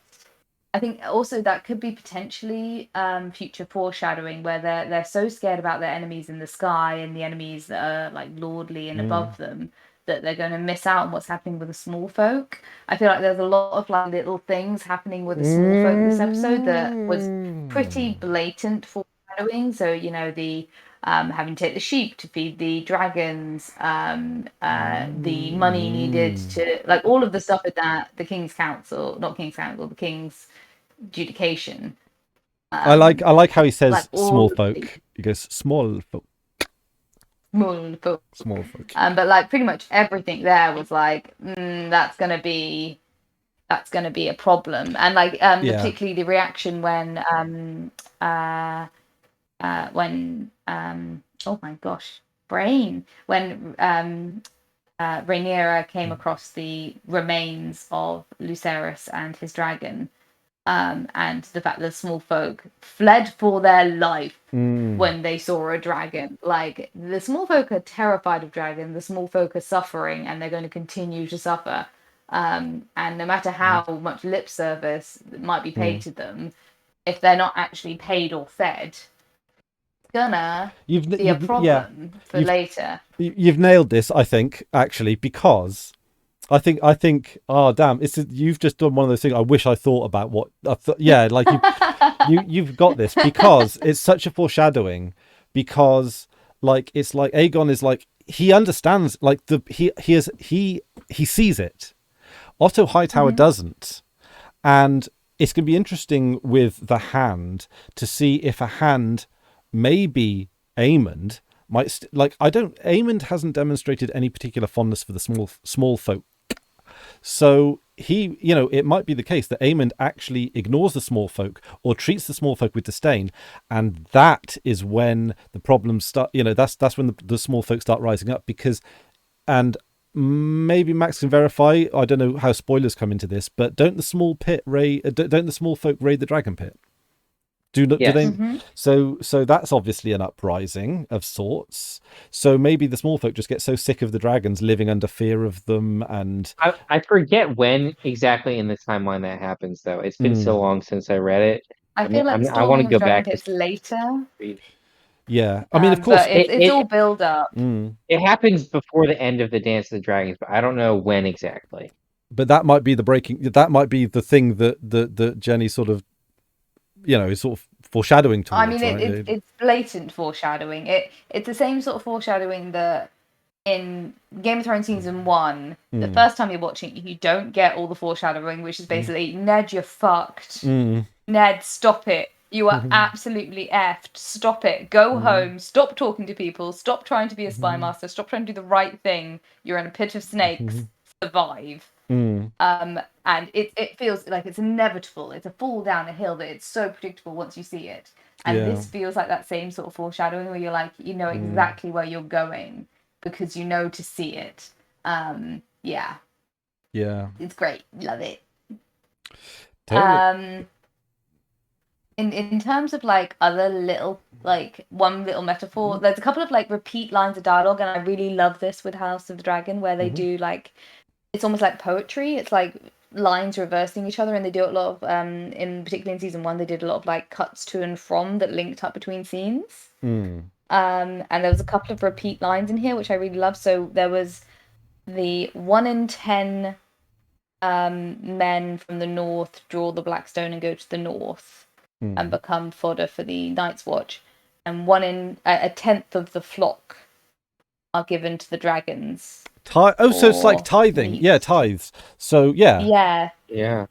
People, sheep. There's also a paired line. Small folk, with, sheep, people. They're flocks. Yeah. Good catch, Jen. There's also another paired line which is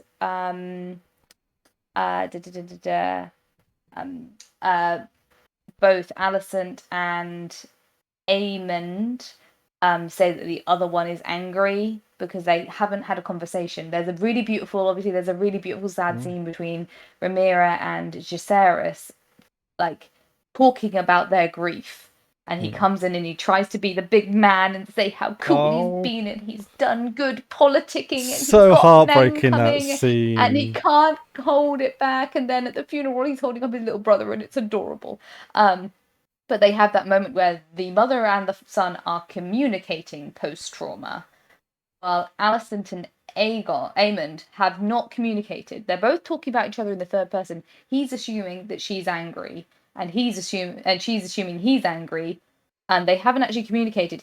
I don't think he's confessed that it was an accident. This is one of the things I think I brought up in season 1 was what is Aemond going to be saying happened? Is he going to say, yeah, I was an angry badass, me and Vega, we were like this together and we decided to kill that boy because we're so cool? Or is he going to go to his mum and say, oh mum, I done fucked up, and it looks like he's done the first. He's come in and he's like, well, I killed him and I'm going to be totally cool about it and I'm not going to show my insecurities. And at some point I think he and her are going to have a conversation and he's going to break and she's going to realize it was just a massive mistake. At the moment, you've got that paired line where both of them are saying that the other one's just angry. And to me, that reads that they haven't had a conversation. They've not connected as a family at all. From his point of view, there's no benefit to saying that it was an accident. That just makes him look bad, makes him look incompetent. Yeah, incompetent, like he can't control the dragon. He needs to talk to his mum about it. Yeah. Dangerous as well. And the other thing that's happening is almost everyone has been like, well, Vega can sort it out. Vega can sort it out. And he's kind of been with Kristen as well. He's like, well, me and Vega, we can like go kill loads of people. That'll be good. Woo, mission war. Given that he hasn't confessed that it was basically an accident, and given that he's basically fronting, I would be interested to see what he actually is able to do when he's in combat, when he's actually faced with killing people on Vega deliberately. I think Vega's gonna be like a full war mama, and he's gonna be on the back of it just being a teenage boy absolutely shitting himself. I don't know if he's actually got the gall for it. That's interesting. Or whether or not he's just fronting. Again, I don't mind either way. I don't mind if he becomes a callous, murdering butthole, or if he is actually just a teenage boy who's completely out of his depth. Both of those concepts are really interesting when we're dealing with these high stakes. He is a child in charge of a nuke, and whether or not that power goes to his head and he becomes a cool badass, or not secretly, he's just a child with a nuke. I don't mind. Those are both spicy. Yeah. I gotta be honest, I have this single episode I'm surprised how much it's kind of warmed me up to the Greens. Yeah, I mean, me they've too. I thought definitely the got same more thing. levity. Going in, I was to the season. I'm like, I'm 100% Team Black, but after this episode, I'm like, they're not like the Greens aren't that bad, It's you like, know. yeah, because I kind of like Team Black. I want to see more from Rhaenyra and Rhaena Targaryen. Like they always seem to be in the background, and they kind of seem interesting characters. And I'm like, and I think we might do, because don't they do dragon riding or something? Fingers crossed. Well, one of them does. One of them has yet to claim a dragon. That's a big thing for her. Cool. All right. So maybe she'll get one of the wild ones, because there was a question on who was going to get Sea Smoke. Because at the moment, Sea Smoke is still unclaimed, and we were going to say, like, we were talking about whether or not if there's a psychic connection between Rider and Dragon, and there's been so far no record of any dragon being claimed without the owner being deceased. So the dragon, if the dragon lives on, the owner, like if the rider dies, the dragon might claim another owner. While if the dragon dies, the owner will never reclaim another dragon. We were thinking that potentially if Sea Smoke claims a new rider, then Rhaenyra will fudging names. Rhaenyra will realize that Rhaenys has died despite her effort to sneak him away. Will also put a stig on her relationship with Rhaenys and potentially with Daemon. I'm just thinking. It also depends on who claims Sea Smoke. Maybe it will be oh my god, one of the grandchildren of Rhaenyra, Rhaenys, or it might be another dragon siege. I don't know. Again, I've not read the books. I'm trying to not be too badly spoiled. I bet it's going to be a dragon seed, because I know dragon seeds come into play from my vague spoilering myself. Either way, that would be a really interesting part of developing the dragon lore, and actually finally like putting a pin on whether or not it is magical or just training. I'm just thinking, when Rhaenys faked his death, that would have been a great opportunity for a comedy moment in season 1. I just fake my death comedy. Yeah. I get what you mean, but that's a hilarious sentence. Yeah. Like, I'm just thinking of that episode of The Simpsons where Homer gets the dummy, and it's like, Homer, I specifically asked, are you going to use that dummy to fake your death? And you said no. I don't know. You don't know that episode? I will 100% take. I'm not good at tune references. It's not one of my. It's cultural blind spot. One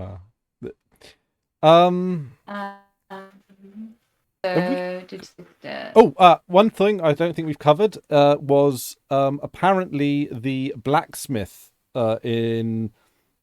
who was petitioning Aegon is going to be coming into play.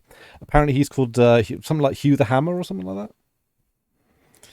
Okay, I did think he got like his entrance was treated with a level of respect.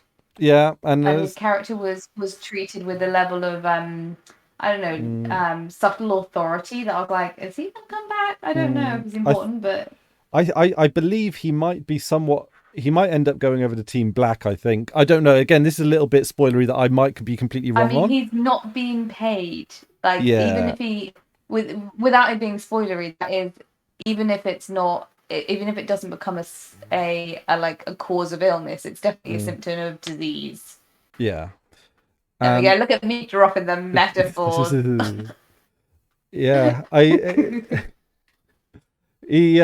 I think he might be like an analog for the small folk, or like an avatar for the small folk, as it were, or an avatar for like the middle class, because he's a skilled labourer. Or the trades folk, I suppose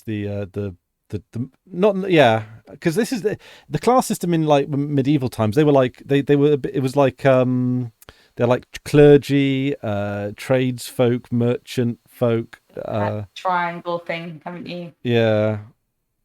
What's it called? So, cool. I think we've pretty much, in typical fashion, hit everything. Is okay, typical fashion. Let me super quickly go through my list of things. Mm-hmm.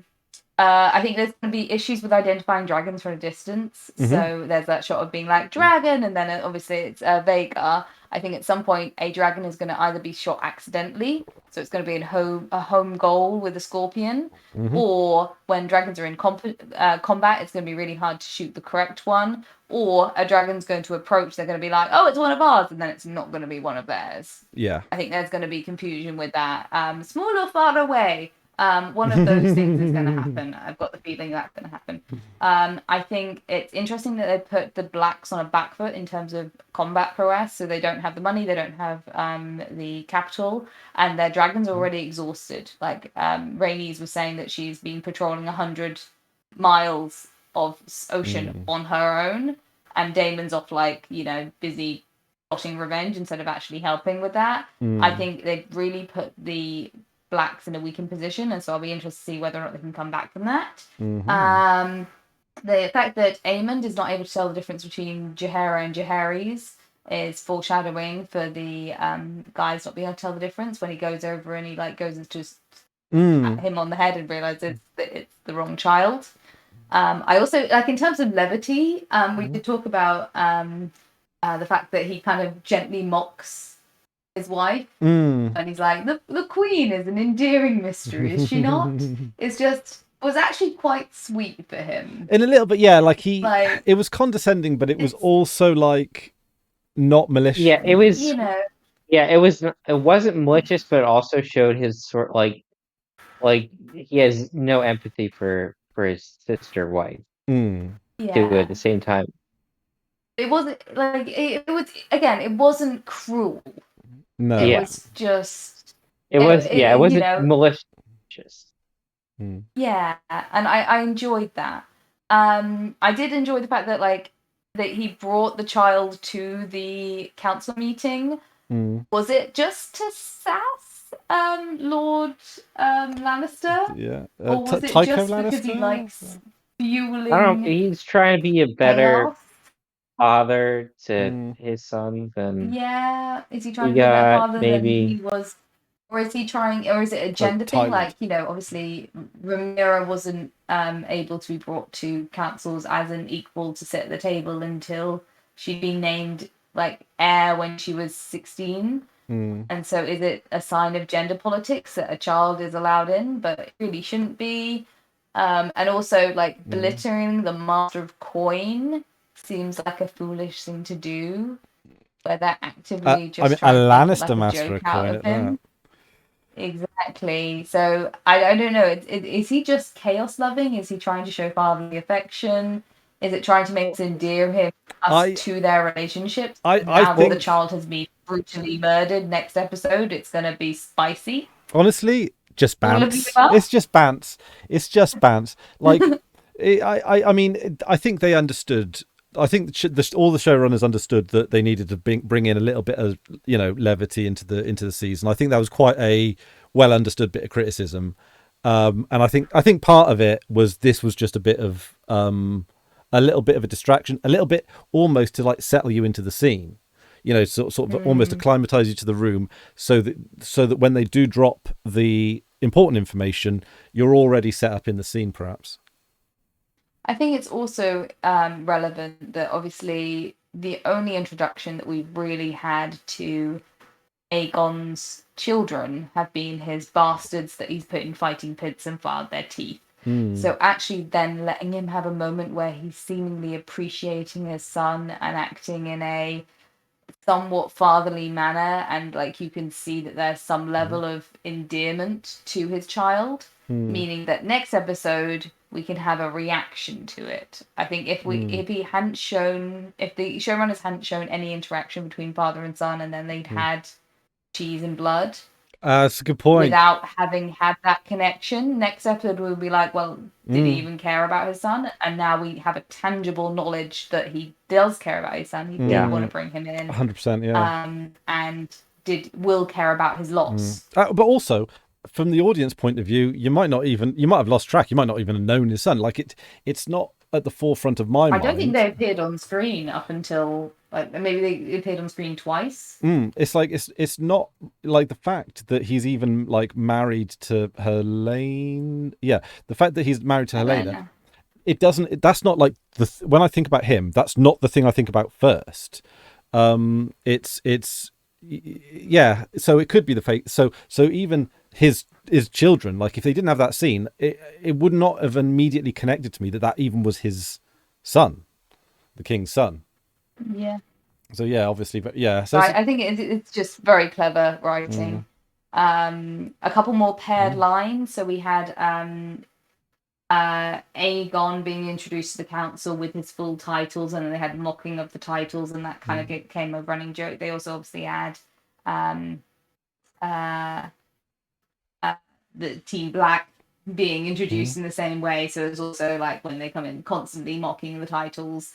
It's kind of it's almost like a meta joke at this point because everyone has so many titles. But that was another kind of repeated line. There was also a repeated like, we should have killed them earlier, you should have killed them earlier. If you killed them earlier, we wouldn't have all of these issues. That was I think that was 3 or 4 times various people said it to other people. Yeah, that was like, very I think repeated. Damon said it to Rhaenys. Then Damon said it to one of the Kingsguard twins, and then I think Aemon, or was it Eric? Eric. I can have it. I've just the Kingsguard twins. And then I think Aemon said it to, or said it to. It was at least 3 times that line got bounced around. Which again, murder is murder. It shouldn't happen.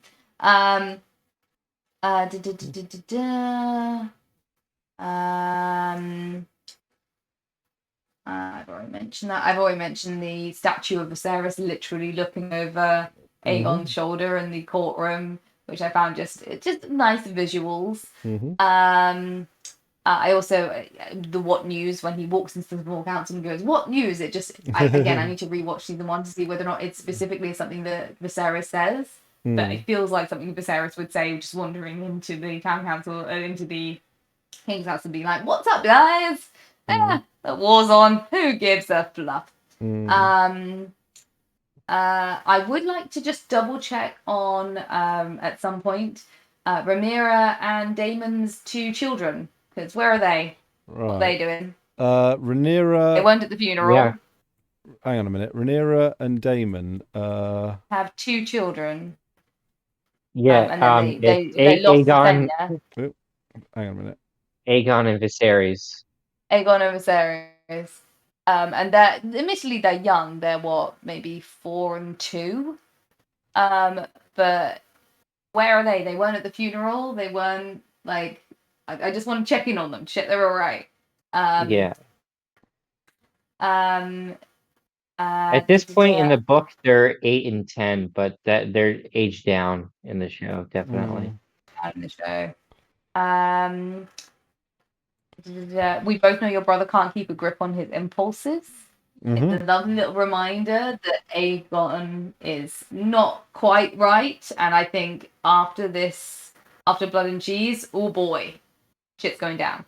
Yeah, see, this will be interesting to see how Aegon actually reacts to this, because it's kind of tricky to get a handle on him, right? Because especially now with his new personality with a little bit of humor, it's like, is he still a psychopath? You know, I mean, but very then, likely. But then, does that even matter? Because it's like whether or not he actually cares or loves his son.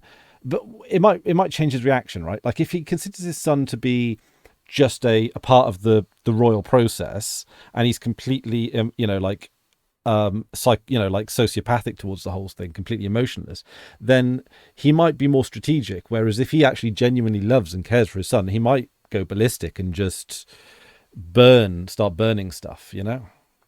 I think he's like, the vibe I'm getting from him is he'll be like, "Oh, okay then, everyone."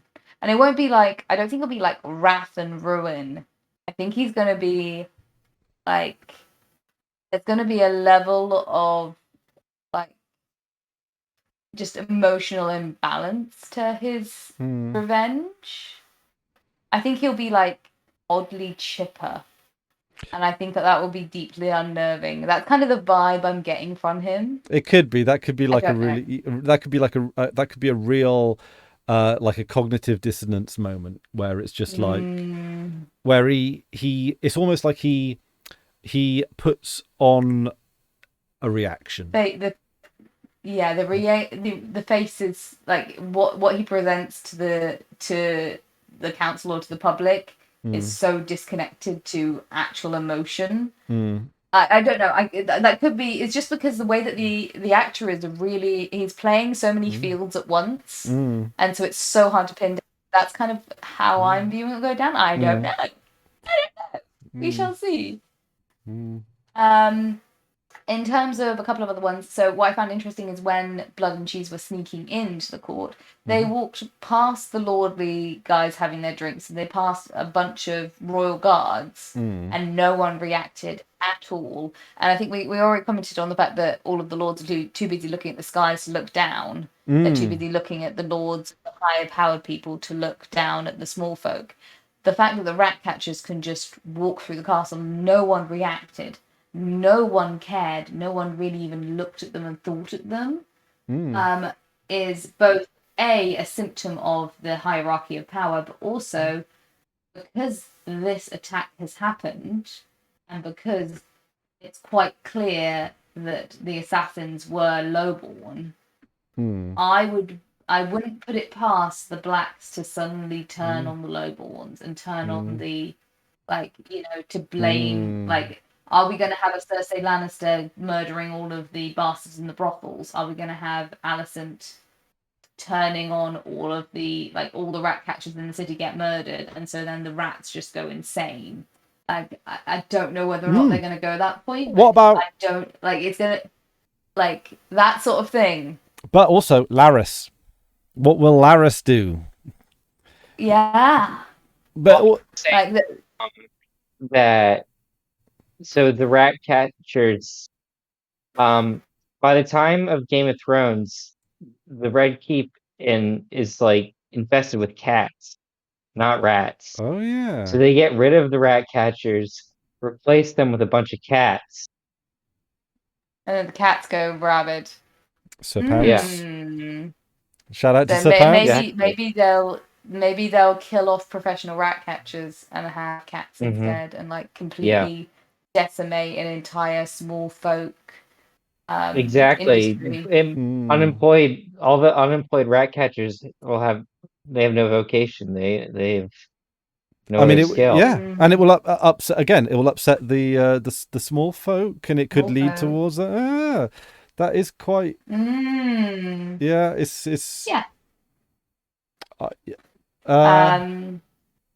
so last couple of ones, I've only got 3 little ones. So one, there is some sexual tension between White Worm and Damien still. There's still a little bit of banter, and I am slightly concerned that Daemon's got a lot of pent-up frustration that he'll either take out with violence or I don't know when was the last time he got some, because I know that sometimes his way of releasing emotional stress, and I don't think Rhaenyra is able to help him in that aspect at the moment. So I'm slightly concerned he might look for assistance elsewhere, which could again cause more marital strife. I don't know. Here's the thing, there was right? Definitely, I felt like there was some sexual tension between him and the White Worm. Well, the thing is, I mean, there might be, how old is he? Because it's Matt Smith. He's only a couple years younger than Viserys. He's a couple of years younger than Viserys, but Viserys did die very young.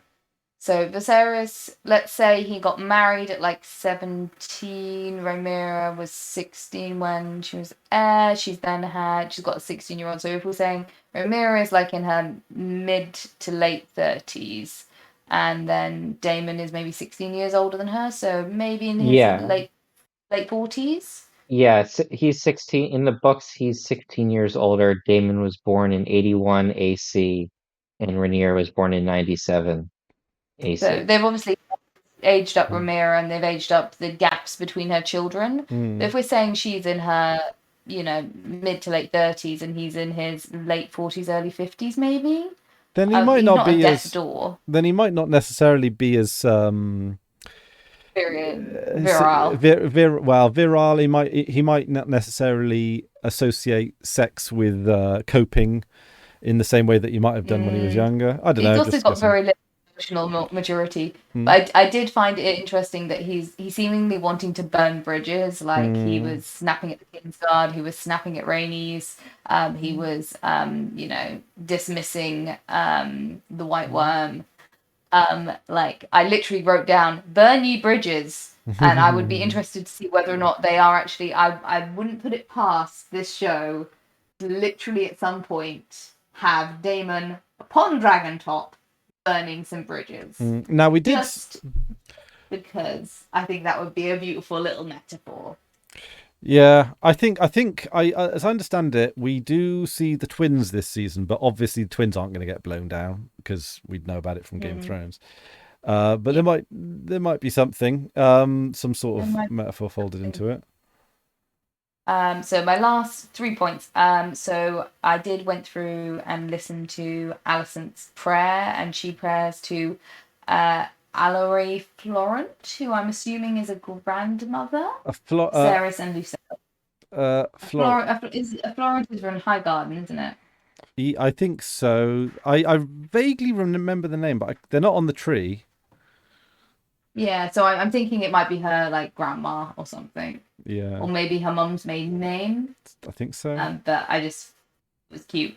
Goldcloak Commander loyalty. So we mentioned when we reviewed season 1 how Daemon was like bribing his gold cloaks with whores and drink and bribery and like giving them a really good old time. So maybe he could have like command of the gold cloaks in the future, and then obviously he took the gold cloaks when he tootled off to have his rebellion and stole the egg. And it's still interesting that he still has loyal people within gold cloaks. Just as a little thing, I don't know whether or not it'll come into play, but it'll be interesting if it does. Yeah. And last but certainly not least, it was interesting that the small folk didn't even recognize Rhaenyra as queen. They had to say, "Who the fuck is she?" "Oh, she's the queen." So I don't know whether or not that's because she's a bit introverted and doesn't go out much, but she was there at the crowning of Aegon. I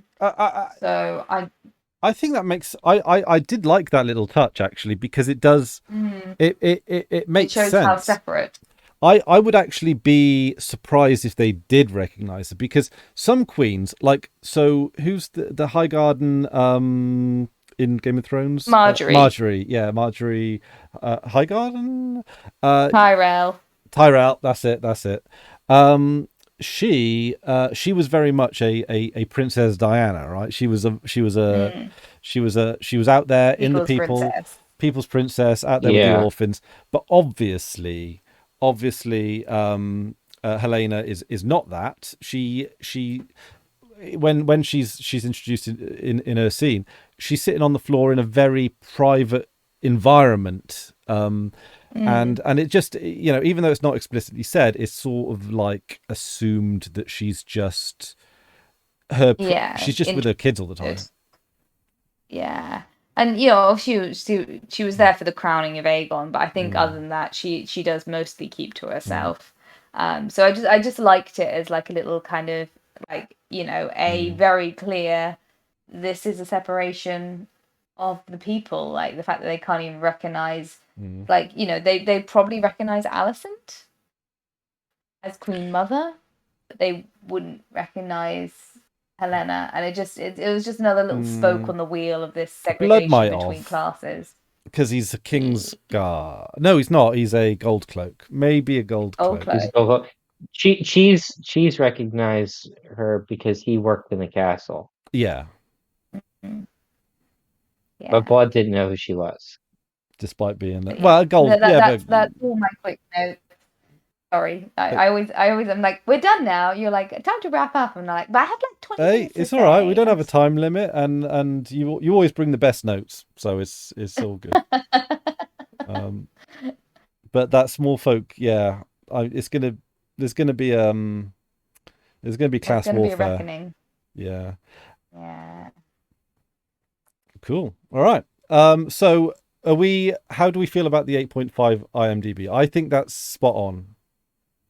I'd say it's fair because I think there's still room to improve, but it's a really strong start to this season. Really strong, very satisfied by the start to the season. Like they came out with a build-up episode, but with enough of a cathartic at the end, and I am enjoying is not quite the right term. I am satisfied with the very slight change in tone to make it both tense but not hopeless. Yeah, it's completely fixed it for me. I don't like. I couldn't expect any better, really. Like, actually, yeah, saying that 8.5. No, I'm pulling it up to a 9. Like, it's. You know what? I'll drop it a 0.5 of a point because I did notice that Alicent is wearing like medieval wedges, and screw that noise. Medieval wedges, nah, I'm not taking those shoes. Like, give her proper slippers. Don't give her wedges. Wedges is a stupid design for shoes that was never part of medieval history. Dropping half a point for that.